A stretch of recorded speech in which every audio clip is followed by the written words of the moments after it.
Droyd and the Ghosts of Winter Hill by Will Hadcroft. A winter's day on Winter Hill, and this place used to play here as a child and come up here with my dad and come up here on my own even. This wilderness and that television transmitter, they really have a place in my heart in a sense. And when I started the Droyd series, I always knew I would have to do a story set on this hill and based in this area. So Droyd and the Ghosts of Winter Hill is set here. Luke's dad was craning his neck to take in the sheer size of the television mast. Luke's mum was staring at Anne, and he knew she was dying to ask how Anne could be so fit. The climb hadn't fazed her at all.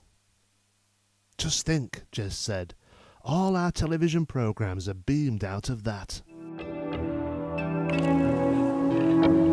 It's a brilliant place for a setting for a children's adventure.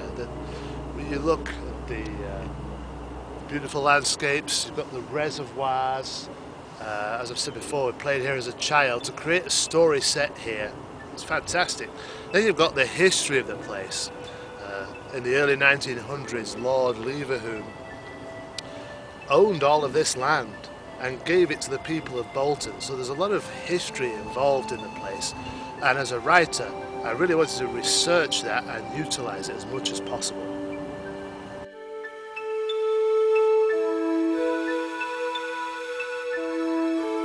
Luke sensed someone standing beside him.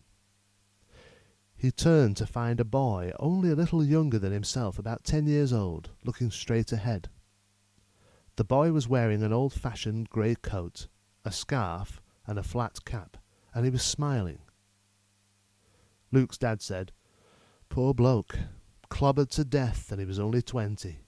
That's 8 years younger than me." Jez concentrated on the date.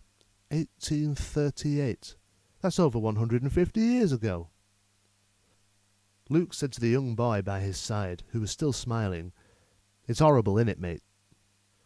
The boy didn't react. For a second he seemed to flicker, the way the picture does on TV when a big truck goes by outside the house.